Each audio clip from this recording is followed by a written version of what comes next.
Thank you for tuning in to the Edalex podcast.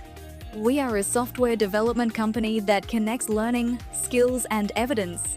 Each episode features thought-provoking conversations with global technology leaders and educators, where we discuss how we deliver better learning outcomes for 21st century learners. All right. Welcome, everyone. Good morning, good afternoon, and good evening from wherever you're joining us around the world. I'm Dan McFadyen, co-founder and managing director at Edalex, and also a director at SkillsAware. And it's my great pleasure to serve as the MC today for our webinar, The Path to Impact at Scale, How TAFE Queensland Achieved a 62% completion rate with microcredentials. As you can see on the screen, we love to keep this as interactive as possible. The most of the session we'll be hearing from our different panelists, but we will have the Q&A, so you can add in any questions that you want the panelists to reply to. But we also want to have an interactive and engaging chat throughout. So please do feel free to introduce yourself, comment as we go along. We really feel that makes it a much more dynamic experience for all of us. So without further ado, we've got a lot to chat about and share with you, and then we really are excited to get to the Q&A session. So fantastic panelists today. So really pleased to have access to these great speakers. So we have Tracey Singh joining us from TAFE Queensland, Wendy Palmer, who's the Director of Lifelong Learning Edge, Margo Griffith, also joining from Edalex. So without further ado, we'll hear from Tracey, then Wendy, then Margo, and as I mentioned, we'll have the Q&A session at the end.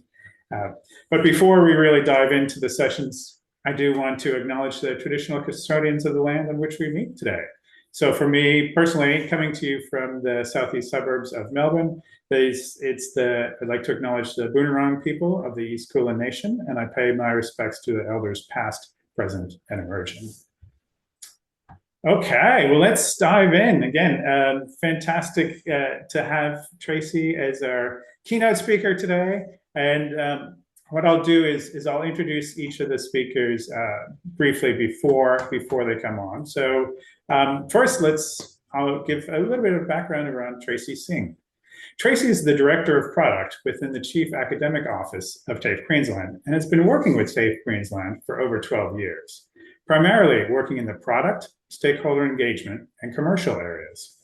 Present responsibilities include the design and development of product for commercial clients, with a particular focus on the co-design of product with industry networks to provide targeted outcomes. Tracey has been responsible for leading co-design projects across diverse industries, including the resources, community services, and health sectors, and the development of product, including accredited courses, skill sets, and microcredentials. So thank you so much, Tracey, for joining us today. I'll hand it over to you. That's great. Thanks so much, Dan. I really appreciate the opportunity to actually come on today and share some of our journey on microcredentials. So I'll just share my screen as well. There you go. Okay, so TAFE Queensland's had quite a history in microcredentials, and I have to say it's one of my favourite topics. So I'm really thrilled to be able to be here today. So again, thank you for the opportunity to talk to it. What I'm going to talk to today is our success with microcredentials and the framework, the implementation, and the impact of microcredentials from a TAFE Queensland perspective. So I would also like to join you, Dan, in acknowledging the traditional custodians of the country throughout Australia and respect the continuing connection to land, waters and family that Aboriginal and Torres Strait Islanders peoples uphold. We pay respect to elders past, present and future and recognise that teaching and learning has taken place on country in Australia for over 60,000 years and that two-way learning is an important part of our reconciliation journey. So the agenda today is going to be a bit of an introduction to micro-credentials at TAFE Queensland, as well as a little bit about our framework for micro-credential delivery, the success factors, and then I'll take you through some of the technologies that actually underpin the success of micro-credentials in TAFE Queensland, because it's quite a unique combination of integrated technologies, and obviously Credentialate from Edalex is a big part of that success.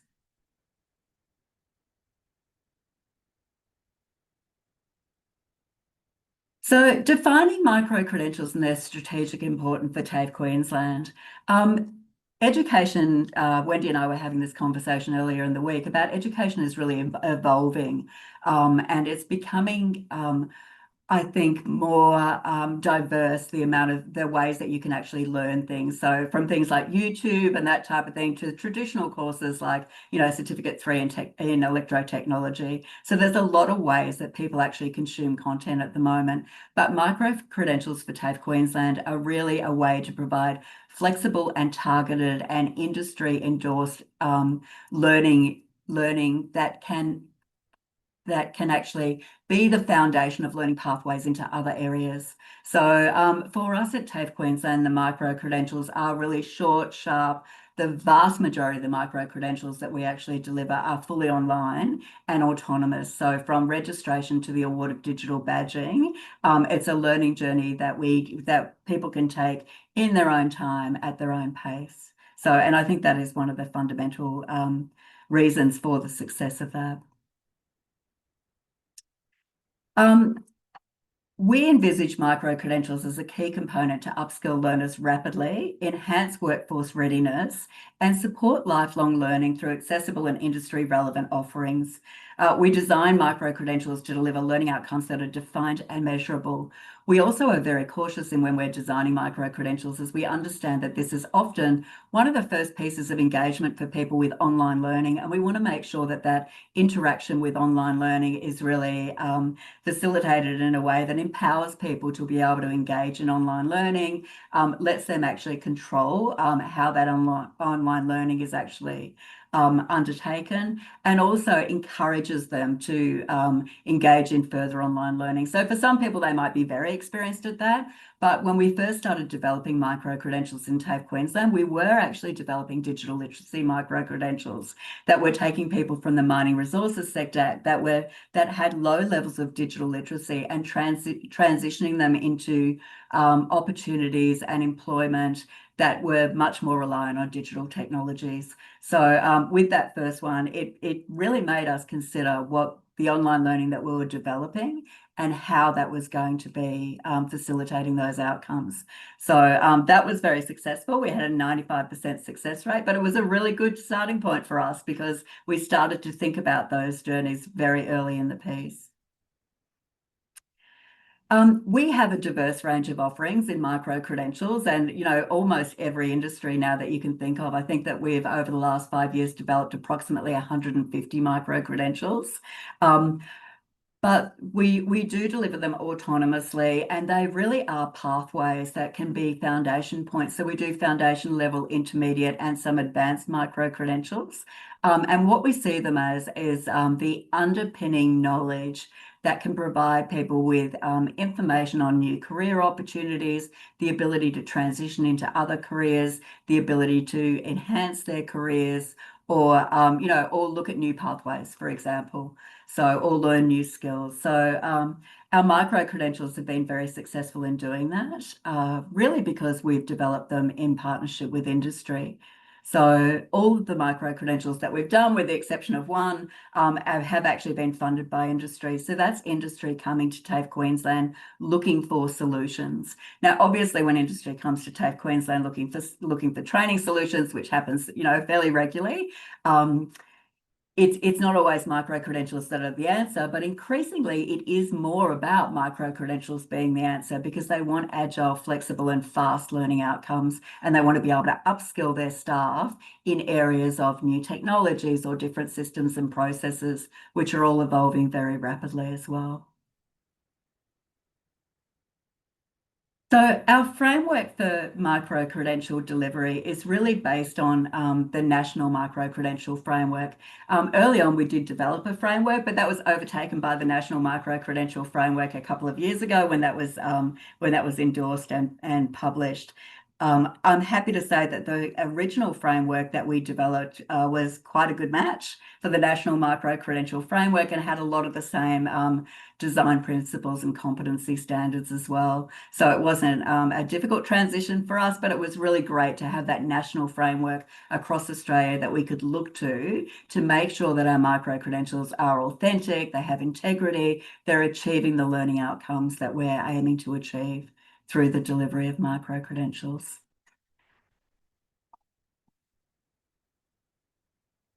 Quality assurance processes, I think, are another really critical factor in the success of our micro-credentials as well. We very early on, and still to this day, potentially, there is a bit of conversation about the difference between short courses and micro-credentials or MOOCs or, how all of those things actually come to be and what the difference is in there. We had that conversation very early on, and in TAFE Queensland, there is a very defined and clear difference between a short course, which could be almost anything, and doesn't, can just be, a PowerPoint, for example, that an educator's doing through a webinar, and a micro-credential that actually aligns with the micro-credential framework, but has clear quality assurance processes as well. So curriculum validation, what are the learning outcomes that we're wanting to achieve? Noting, of course, that one of the conversations that we have quite regularly is that they're micro-credentials. It's not a degree qualification, it's not a diploma, it's not a full certificate qualification, and it's not meant to actually overtake any of those core competency-based qualifications in vocational education. What it's meant to do is actually enhance learning outcomes, make sure that we're able to be agile and flexible, be responsive to industry, employer, and student needs. So that's very much where we've positioned micro-credentials from a TAFE Queensland perspective. And I think the quality assurance processes have been really critical in being able to do that and maintaining the authenticity and integrity of the TAFE Queensland micro-credentials.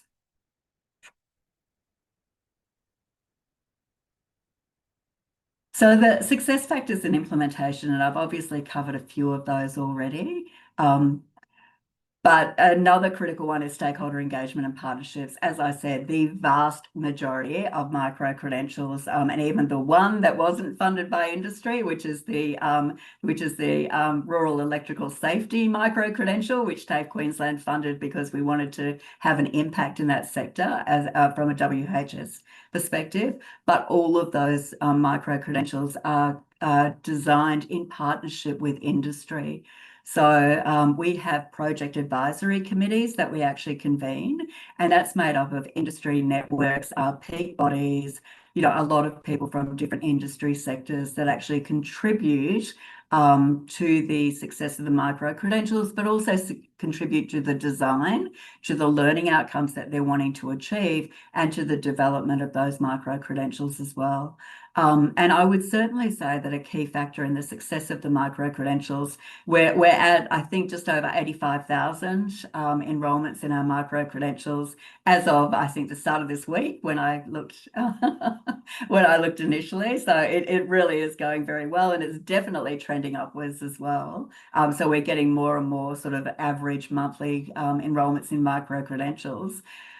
But absolutely, one of the key factors of that is our partnerships with industry, because we engage them in the development and the design of those micro-credentials and make sure that it resonates with them and that we're achieving the learning outcomes that they want to achieve. Then by the time we actually release the micro-credentials on our Course Gateway platform, industry networks are very excited about it, absolutely on board, promoting that through their networks and ensuring that they're actually, that their own staff are taking up these micro-credentials. I think one of the other factors is in a lot of cases we do digital badging, obviously, and we can co-brand that digital badging with the micro-credentials, which we've done in quite a few cases as well, so that there is clear evidence that that's actually supported by industry. Because from our perspective, honestly, if we're doing micro-credentials and they're not recognised by industry and they're not supported by industry, then, you know, that's a value proposition consideration that I think that we need to make as well. So we need to make sure that when we're doing micro-credentials, industry are very much on board. And so that when somebody turns up, like one of our students or any other person that does the micro-credentials to industry with that credential, then that's actually recognised because, you know, industry has been involved in the development of that. So that's certainly a key factor. And we've been very, very fortunate to develop micro-credentials with some fantastic industry partners. As Dan was saying before, across almost every sector, honestly, business, technology, the resources sector, the community services sector, the agriculture sector, you know, there's been a lot of diverse micro-credentials. So. The other way that we look at our micro-credentials is through a lens of continuous improvement. So one of the reasons that we do the majority of our micro-credentials as 2 to 3 hours online, completely autonomous from end to end, facilitated by the systems integration that we've got. One of the reasons that we do that, and I know there's many, many different versions of micro-credentials from you know, like accredited outcomes at a skill set level to university micro-credentials to micro-credentials that are, you know, like 3 hours like ours, 10 hours, 25, 75, you know, it's almost unlimited, the diversity of micro-credentials.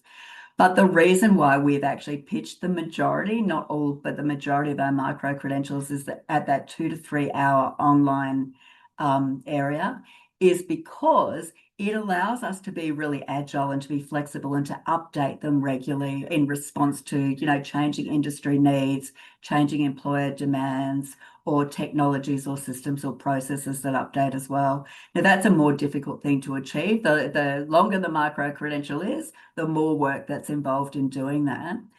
But that's not to say that those micro-credentials at that level remain at that level. We have got plenty of case studies where we use that as a foundational approach. So I always use cybersecurity as a really great learning model for micro-credentials in how we've scaffolded. Because at TAFE Queensland, we have a micro-credential on cybersecurity, and it starts at the very basic level. So it starts at you know, like basically don't give out your password, you know, all of those really basic things that we want all of our staff across all of our organisations to be aware of.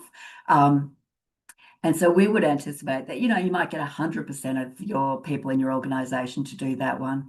Then we go up to the more advanced micro-credential, which gets a little bit more technical, which you might only need, you know, 5 to 10% of your organisational staff to do at that level, you know, or you might need to have that sort of higher level awareness of cybersecurity for people that are engaged in those areas that are actually interacting on a daily basis, or just need that knowledge.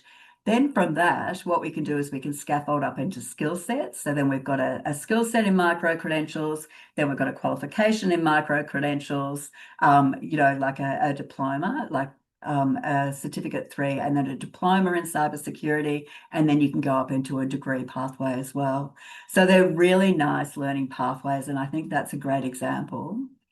The other way that we use micro-credentials is to actually scaffold on top of it. So we'll do a micro-credential to make sure that everybody has that base level knowledge foundation, and then they might do a workshop. But unlike other workshops, potentially, you don't have people turning up that have got all different levels of sort of knowledge or understanding of that underpinning theoretical requirements for that particular topic. You can actually benchmark people through getting them to do the micro-credential, being awarded the digital badge, and so they understand the foundation. So then the workshops can be more of case studies, application, you know, and improvement rather than starting from the basics at the workshop level. And then from a workshop, we can actually then contextualize to an organisational level, for example, where we can start to integrate specific documents from that organisation. So it really gives us the ability to customise and contextualize a lot of those areas because we've got that base level foundation. But I don't think that it really limits us from being able to do more in-depth training on these particular topics. It just means that we're able to scaffold it and be a lot more flexible and responsive to the needs of industry and employers as well. So continuous improvement and feedback mechanisms are critical to us as well. We have a lot of them. We're in a very, very fortunate position at TAFE Queensland that we have a brilliant learning management system, which is Brightspace by D2L. We also have the facilities provided by Credentialate through Edalex, which actually allows us to, once it's gone through our learning management system, Credentialate is the program that actually verifies that outcome, sends that information over to the digital badging system, and is able to award that digital badge on successful completion. So our course gateway platform, which this is what it looks like, and I'm of course happy to share that with everybody as well, so you can go and have a look, but was a centralized learning hub. So it is a bit of an interface that sits over the top of our learning management system, but just allows people to register like in a much more streamlined way than if they were doing accredited courses, because we don't have the same level of reporting requirements. It also has a payment gateway as well, and we've used that for different case studies, such as the Queensland Transport and Main Roads, where they do licensed outcomes for the micro credentials that we've developed for people wanting to be a licensee to undertake roadworthy certificates, so to make sure that vehicles are safe to be on the roads, essentially. So we've had payment gateways for a couple of them. The vast majority of our micro credentials, I would say, are fully funded, so they will look free to a student. We don't promote them as free because they're actually funded in most cases by the industry that have also funded the development of the micro credentials, because the whole purpose of funding the development of the micro credentials is to make sure that it has as wide an audience as possible. And so most of those industry partners are very happy to fund the delivery aspects of that to make it available to a broad audience, which we are, of course, very grateful for.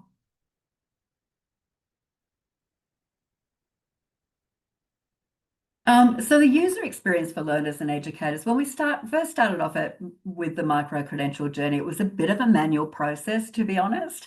And because our micro-credentials are potentially, 2 to 3 hours, our benchmark was that if it takes longer for somebody to enroll in our micro-credentials than it takes them to do a micro-credential, that is potentially not a successful outcome from a TAFE Queensland perspective. So, which I think is a reasonable benchmark, to be honest. So we worked very hard with Edalex and with our other partners in technology to actually streamline that process.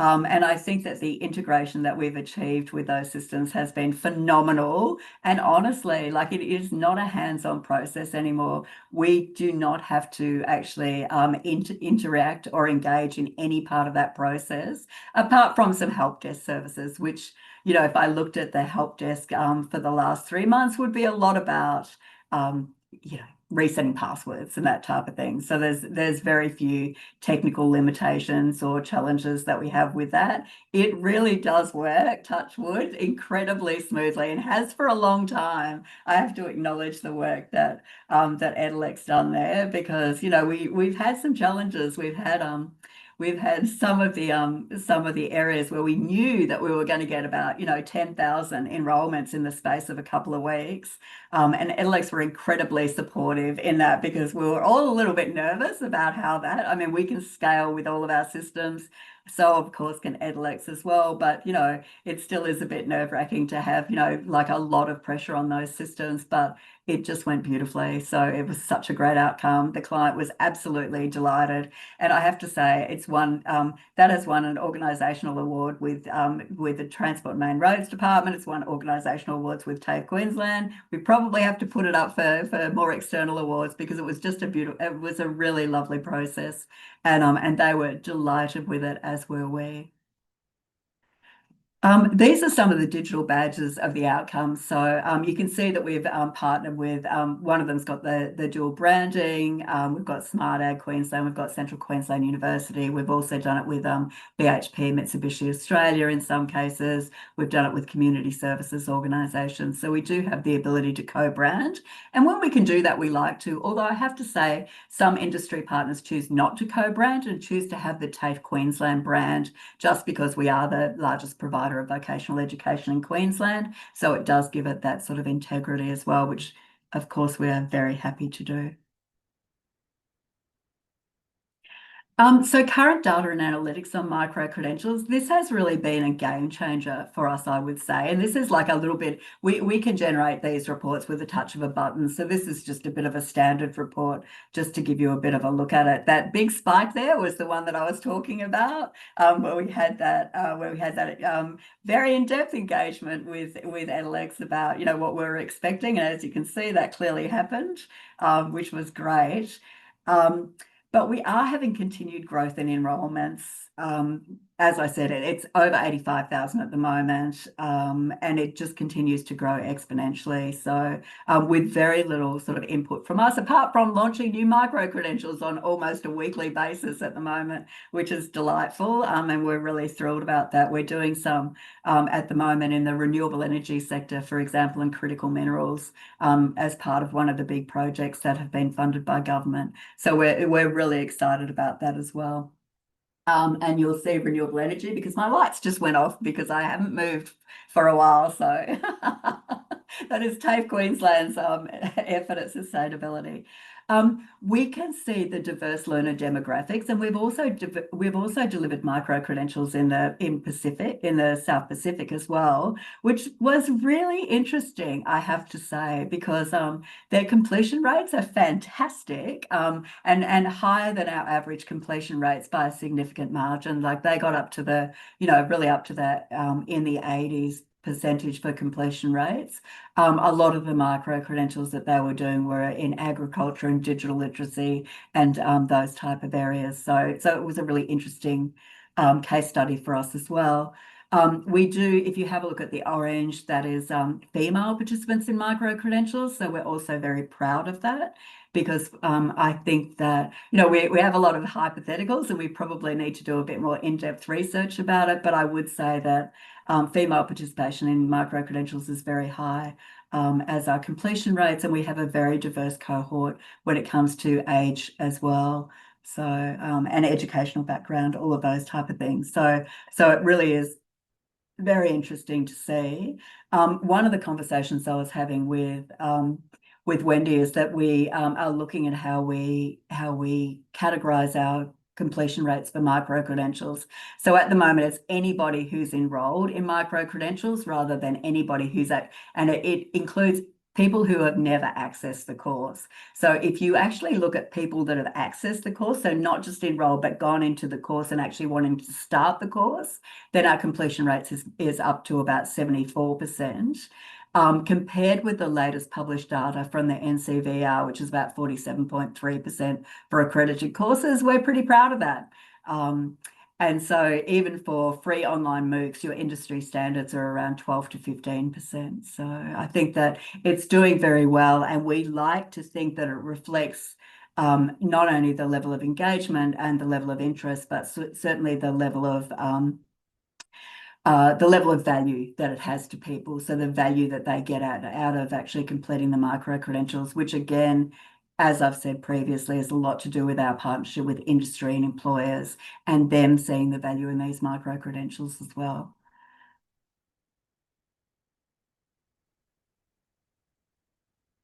Systems integration and process automation, again, a really key success factor.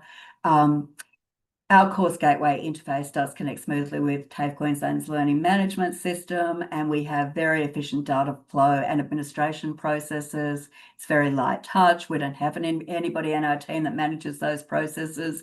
We do, of course, have the support of our e-learning systems, cybersecurity, ICT teams across TAFE Queensland, but I would say even for them, it's a pretty light touch for these processes. And to be able to scale that way is just phenomenal, because it really provides us with the ability to talk to industry and employers about how we can use micro-credentials at a scalable level. So we haven't reached the top of our scalability by any stretch of the imagination, but certainly being able to do 10,000, and the majority of those were in a week, without any impact whatsoever. I think the scalability is certainly there. And I would say that one of the other reasons that we do the online micro-credentials in the sort of 3-hour timeframe is exactly for that scalability. We want these to be scalable. We want organisations and industries to be able to put them out across, statewide, nationally, and also internationally. And I think that sort of level and that sort of, seamless integration of these technologies really helps to facilitate that scalability, because it means that we don't need to hire, we don't need to have extra people on hand to answer calls or enroll people or send out awards or all of those type of things, which really do impact on our ability to scale.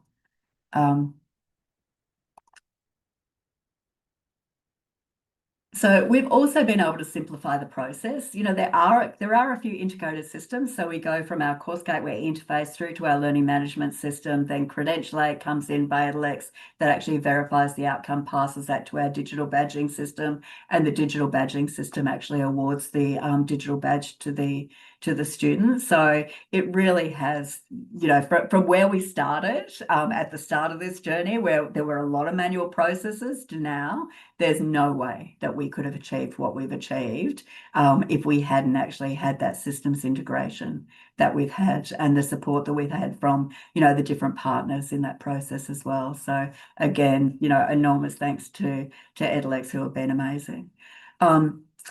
And I think the enhanced learner experience as well, just the fact that learners can register themselves for these micro-credentials. They can go into our LMS, they can stop, they can start when they want to, they can continue. We also do have in intelligent agents, for example, so we have automated systems where if somebody started a micro-credential and they haven't engaged for a couple of weeks, we can get an intelligent agent to actually send them through a communication to say, hey, how are you going? We saw that you started. We'd really like you to make sure that you're okay and you're able to complete. Reach out if you need anything. Here's the link to reset your password, and here's the link to our help desk services if we can be of any assistance. So being able to automate those sort of interactions as well is fantastic. All of our micro-credentials have student surveys at the end of them. So we can also have a look at those student surveys and get both the quantitative data, like completion rates, progression, all of those type of things, but also the qualitative data, so what people are thinking of them. And, we regularly go above 90% satisfaction rates for the micro-credentials, which we're thrilled about and work hard to maintain. So where there are issues, that's a good way of us finding out about that, and also through our help desk services, and we're able to respond to that fairly quickly. So this is one of the final slides, and it is about credentialing of learning outcomes. So, really talking about Credentialate, and probably a great segue into Wendy and Margo's discussion as well as panel members about how that Credentialate actually really does add value also to students. When we're able to actually put criteria on what the assessment criteria needs to be, and we can manage that, and then automate that process of getting digital badges. So, the process from end to end is just a really lovely, smooth process. We get a lot of great feedback about it. It really does encourage students to engage more in online learning, to do additional micro-credentials, and to be able to actually, upskill while they're still working or they still have family commitments, or, there's a lot of things going on in a lot of people's lives. So it can be difficult to, take that step back for large amounts of time, but this really allows people to stay connected with learning pathways that I think are just really agile and really, have great outcomes. So so that's the conclusion to my presentation. I'm happy to take any questions, of course, but I'll pass back to Dan. Thanks, Dan. Thank you so much, Tracey. That's amazing. And just all the statistics and figures you're able to share: 150 micro-credentials, 85,000 enrollments, 10,000 enrollments in a single course, in a single micro-credential, 74% completion, for those who start, and then 90+% satisfaction. So amazing. And during the Q&A, I'd love to dive into a bit of the history there. But again, a reminder to everyone, we have a number of questions that have already been submitted in the Q&A. Feel free to add yours in as well, and we'll tackle those at the end. But now we'll shift over to Wendy and to give us a different perspective, a bit of the macro view. So first, allow me to introduce Wendy. Wendy Palmer is a senior leader in digital learning and lifelong education with more than 30 years experience across corporate and academic settings.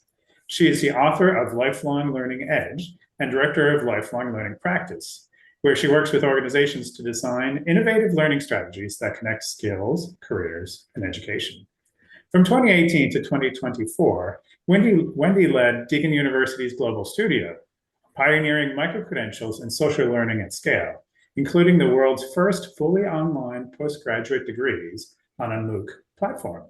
Her expertise spans large-scale transformation, stackable learning design, and creating practical pathways that meet the evolving needs of learners and industry. So Wendy, thank you so much for your time as well for joining us. So please, over to you. Thank you very much, Dan. And thank you, Tracey, for sharing your wonderful case study. It's always a delight to be on a panel with you because I get asked so often, microcredentials, we hear so much about them, but are they really working? And I say to people, yes, there are some absolutely tremendous success stories out there, and TAFE Queensland is one of them. So, and I think that's well worth reminding because I think with TAFE Queensland as well, you're quite hidden in the sense that you don't necessarily have this big public profile of lots of courses just freely available to the public because you're working with industry. And so that was one of the first things that I wanted to talk about is what you've been doing is we talk about micro-credentials and how a lot of people still come at it from the supply side. What can I teach? What courses do I have? What can I put out there? Whereas I think the reason, one of the reasons you're so successful is it's driven from the demand side. And that's where we see programs, whether it's your own, and Dan, I was about to summarize all the stats, but you've already done that. So I think, having that level of people come through shows that you're really doing something that provides value for both the learners, and I really like that point about the industry recognition. So then if somebody goes, they do a micro-credential in one job, but if they move and go to another job, it's still got that recognition and value because it's backed by both the industry partner and also TAFE Queensland. But I think it is very much that idea of how do we find demand? And most of the successful micro-credential projects I've seen do tap into that demand side. What problem am I solving?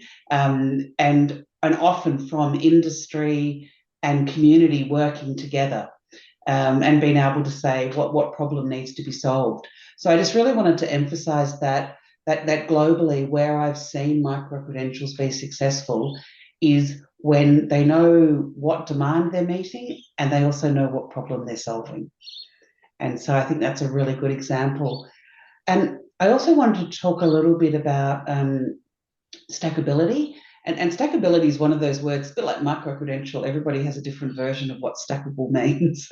And I really liked the way you used the word scaffolding, because I think if we talk about stackability, it's very easy to do the go-to of stackable credit. I do 5 micro-credentials or 6 micro-credentials and bang, I'm halfway through a degree. But that's just one version of stackability. I liked the idea of scaffolding and being able to, start off at a foundational level and then build it. And I think when we talk about stackability, it's, you can stack credit, you can stack skills, you can stack learning. And I think one of the key things there is that it's going to be the individual that actually does the stacking, not the institution. And it's going to be the individuals. And, Dan mentioned that I did work with MOOCs and online degrees at Deakin University. And one of the things that we learnt quite early was no matter how carefully we designed the learning pathways, learners just went around them and they did what they wanted to do. And so we talked about this idea of non-linear, and so being able to stack things together. But I also really like that idea of the future learning, that somebody successfully completing a short 2-hour course then feels comfortable and confident and goes on and completes another course and then another course. And so from their own point of view, that's starting to develop that lifelong learning mindset.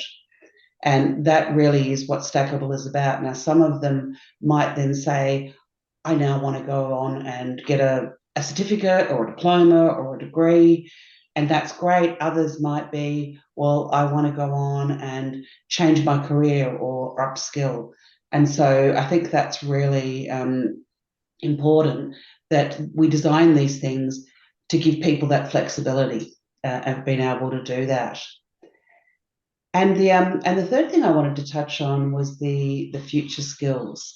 And I know what you were talking about there, Tracey, with the meeting the industry demand, that these are areas where industry has identified there's a gap. We need to upskill or we need to reskill. And I think there's a lot of sectors where there's churn in skills. We over the years, I've seen the language around skills evolve, and the one that I'm really liking now is when we talk about durable skills. I think, used to be the old soft skills, but these are durable skills that, we're going to need. Communication, problem solving, analytical thinking. These are skills that we can take sort of into any job. And then the flip side of that is perishable skills. And perishable doesn't mean that it's bad. I always think of it like a good cheese. Good cheese goes off quite quickly, but when it's really nice, it's fantastic. And so if we think about some of the skills as being perishable, what you need to do is be able to replace them. There was, one of the really nice examples that I like, and I know you have a micro-credential in this, is when we start getting hybrid cars and EVs, what happens? First responders, these cars get into crashes. And when you're a first responder and you go out and you might have a 3-car pile up, and one of them's petrol, one of them's diesel, one of them's EV, what do you need to do to make things safe? And so so one of the courses there is for first responders, that they know all of the things and probably really skilled at responding to these situations. But now they just need a little bit of extra knowledge. And as cars continue to evolve, as technology evolves, that's what we're going to see. We don't need to completely reskill people. It's those small gaps where things have evolved. You only have to think of, I think I'll be the first person to say AI in this conversation. There's a lot of people who know how to do their jobs really well, but now they need to learn what the impact of AI is and how to incorporate that. And that's the role that I think these micro-credentials really have in this idea of future skills, because they're so agile. A degree can take 3 years to develop. And if you're developing a degree in some of these new skills, your degree's out of date by the time you've signed it off. But a 2-3 hour micro-credential that continues to upskill, that can be brought around and updated and refreshed and stay up to date. I think everybody talked about a number of years ago, one of the really, really big micro-credentials, one university brought out a blockchain micro-credential really, really quickly. And, they hit the mark really quickly, fantastic success. But that's a really good example of both demand and future skills and that agility. So, Dan, unless there's any other questions, or if you'd like me to expand on any of that, happy to have Margo contribute. Thank you so much, Wendy. And I love that expression of perishable skills and comparing it to the finest cheese. Yeah. So that's really a very useful analogy, and yeah, actually treasuring those perishable skills, because that's what is needed at this point in time for a particular person's career or interest. So that's fascinating concept, as well as the global perspective. So wonderful, wonderful insights. Thank you very much, Wendy. And yes, now we'll turn to our third panelist. And just a reminder, feel free to post your questions for Tracey, for Wendy or Margo into the Q&A. But first, allow me to introduce Margo. So Margo is Edalex's principal skills consultant, a colleague of mine, and her in-depth knowledge and experience of skills, the skills ecosystem, and digital credentials is the result of working in and with higher education providers and EdTech leaders, nationally and internationally, for 30 plus years. She is passionate about the positive impact of technology within education and the enablement of lifelong learning, learner agency, and mobility. Margo is a convener of the Australian Microcredentials Network and consults with government, industry, and education sectors around the skills-first approach to learning and workforce. Her recent publications include Creating the University of the Future, a global view on future skills and future higher education, and Technology Enablement of the Skills Ecosystem. Margo, over to you. I have been peeking at the question coming through, and I really want to get to the Q&A. So I promise you faithfully that I'll be super quick with this bit, because to be honest, the technology is the least sexy bit of all of this, right? We love being in the background and you not seeing us at all. That's kind of where Credentialate lives, right?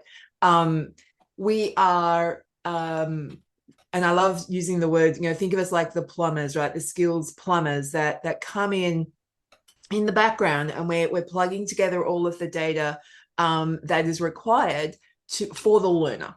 And that's really what we've been all about with both Edalex and Credentialate, the product. And for the past 5 years is looking at skills visibility. How can we, for the learner, make a tool so that they can tell the story of what they know and can do? Like, how do we give them that confidence? How do we make those skills overt?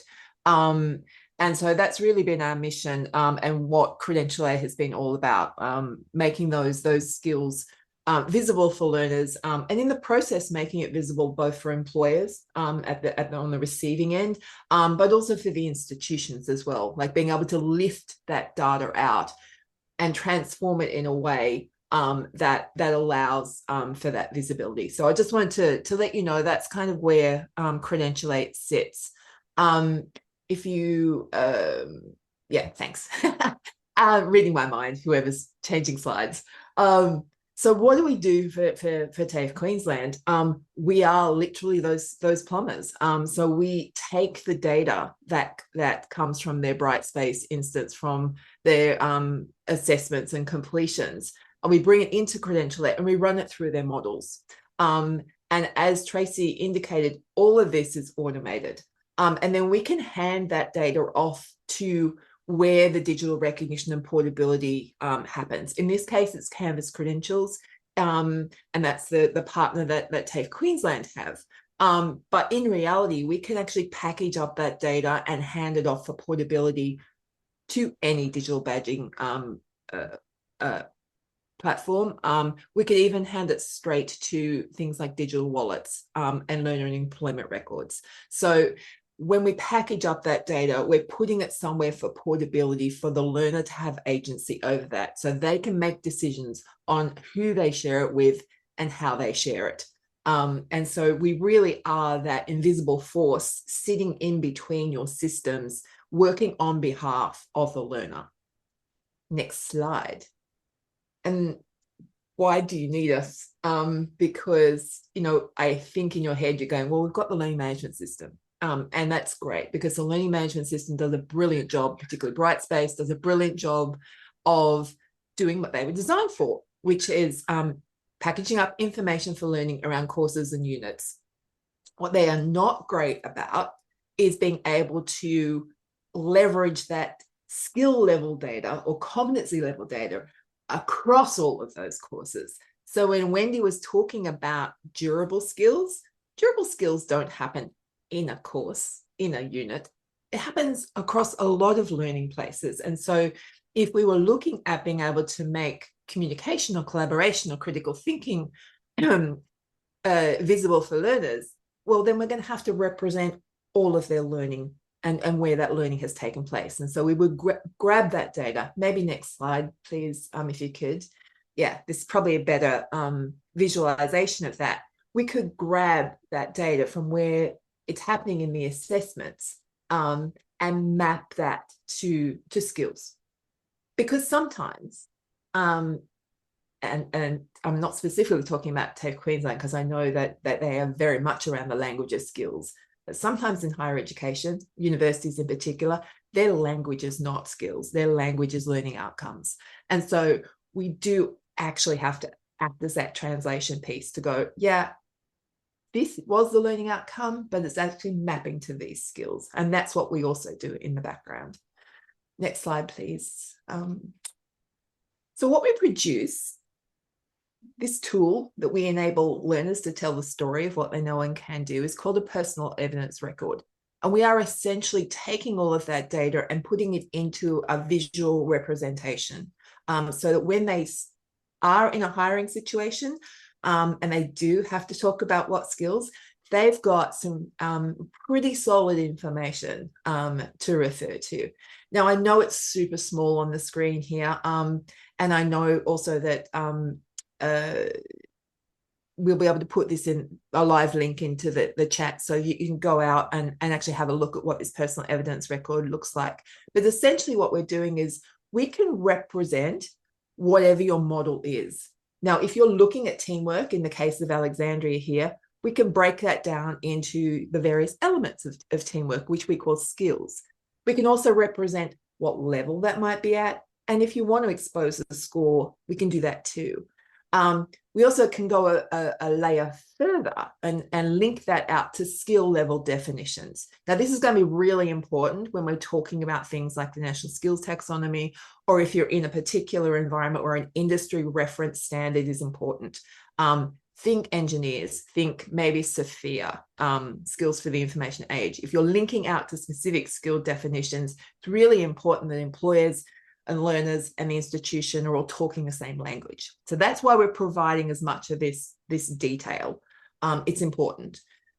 We can also bring in artifacts of learning if you want, like the proof points that Alexandria can do teamwork. And we can also align that to any frameworks. So why is this important? Well, industry is saying teamwork is important because here's their framework. We can make that obvious. And all of that data gets packed into the back end of a digital badge for portability. Again, when we get to the age of smart resumes and digital wallets, we might not need the digital badge. This could possibly go straight into a wallet in and of itself. Next slide, please. And super quickly, because I do want to get to that Q&A, when we talk about skills visibility, sometimes you don't need that digital badge. Sometimes you don't need that portability right then and there. So when we're working with, say, K-12, they don't need a million badges every time they do something. But what they do need is visibility around how they're going, what's their progression towards learning. And so we provide a dashboard. And in the case of Brightspace or Canvas, we can take that data out of the LMS, and we can push it back into the LMS in the form of a dashboard. And so when they've reached the level of mastery where they can say, oh yeah, I want to have that portable, we can bake the badge then. But until then, that skills visibility is ongoing. And so there's various ways that we are working on behalf of the learners and the institutions, and I'd like to think the employers, in the background to package up that skill level data. All right, I will stop there. But before I turn it over to the Q&A, we actually do have a little free course on all of this. It's on our website, and the Q&R code here will take you straight to it. But if you do want to, come with us into skill nerd land, this free guide might be useful for you. Okay, I'll stop there. Wonderful. Thank you so much, Margo. Okay, so great insights in terms of the technologies that are enabling and supporting TQ's fantastic success. So now I know, Tracey, you started answering questions live and easy ones, Dan. I started answering the easy ones. So thank you for the easy questions. Yes. But actually, just to let everyone can see the one that you did answer. So yeah, one question was, do students get access immediately? And the great answer is yes, they do right away, right? So they can log in. And as you said, you've streamlined that process to get students, get learners of any age into the microcredential and start learning. So that's fantastic. And then I think another one of the quick ones, which looks like you're typing as well. So the 85,000 average, is that per month or cumulative? Yeah. So if you look at the trend data, we started off with like probably a couple of hundred enrollments per month. So that is actually cumulative up until this point. But we started off with a couple of hundred, and it's certainly scaling very rapidly from that. So now we're at about around between 3,500 to 4,500 enrollments per month from when we started, which was about 200 to 500 enrollments per month. So it is cumulative, but it's certainly scaling up rapidly. That's wonderful. And as you said, with that one course, the one microcredential, the potential for 10,000 in a series of week or several weeks is amazing. And one of the thoughts as all three of you have been talking is, I was recalling when we first started working with TAFE Queensland on this initiative, and I'm sure a number of audience participants are thinking, that's amazing, we'll never get there. Where do we start? Right? And so just thinking about and that perhaps people will ask some questions in that vein as well. Where should we get started? Yeah. But let's tackle some of the other questions that we have in here. Katrina wrote, thanks for the very interesting presentation. You've talked about the importance of scalability. Tracey, what criteria, tools, or processes do you use to forecast demand and to check that the course will be financially viable? So I wrote a response to that, so I'll post it, but I'll talk to it as well. As I said, our micro-credentials are developed in partnership with industry, and all of our micro-credentials in the development phase and the majority of them in delivery are actually funded. So we know that there's going to be industry demand because industry are funding the development of them, which is, just a great model and one that I'd highly recommend. Well, and that was, that industry alignment is a point that you certainly reinforced throughout your session, and just the criticality of that, right, to ensure that it's appropriate, but it's meeting the need of industry. And clearly they have, we talk about the global skills emergency, and so meeting the needs of industry and how TAFE Queensland is able to do that is fundamental to solving that. And I would say also, Dan, that once you start putting pricing on micro-credentials, your enrollments drop. So, where you can have them fully funded and available for people, you do get much higher enrollments in those in micro-credentials that are delivered under that model. And a lot of these micro-credentials are B2C, so they're consumers actually engaging in it. And I think that is just a factor that you need to consider. And so there's a related question for those that aren't fully funded. Do you have any insights in terms of pricing? Are there certain thresholds, or do you make certain ones free and then the more advanced ones, such as cybersecurity, that you flagged? Like, it's really a market analysis and who the audience is as to what the pricing mechanism would be for that. So I probably don't have a one size fits all. I would say the lower the price, the more the enrollments that you get, but that's not necessarily the way. We do have micro credentials that are, the TMR ones, for example, have a licensed outcome. To do all of the micro credentials you need to do that is around $600 to $800. They're very successful. And I would say that in those ones, you've got completion rates of into 98%. So, and Wendy, interested in your perspective with a global lens. I think also too, if you're looking at pricing, is that, and I would agree with Tracey, the higher you make it, the lower your enrollments will go. But I think you also need to think about who's paying for it. So, for example, for a licensed one, where you have to have the license to be able to carry out your job, in many cases the employer will pay for it, even if the person themselves is individually enrolling in it. So when you look at the various models, there's B2B, which is a lot of what Tracey's or TAFE Queensland's ones are. Then you've also got B2B2C, you've got direct B2C, and you would need to think about what model is it, who's going to pay for it, and so ultimately who's going to benefit the most from it, because that's often who will pay, and you need to take all of those things into account. But certainly what I found really interesting is that organisations like FutureLearn, Coursera and some of the others quite successfully moved to subscription models. So these are your big open providers, and they call it the Netflix. And so rather than a fee per course, learners sign up to platforms where they can do that. And it's one of the reasons why quite a lot of providers still put their courses onto these big open platforms, because there's an audience there and there's a mechanism there for that sort of subscription model. Good.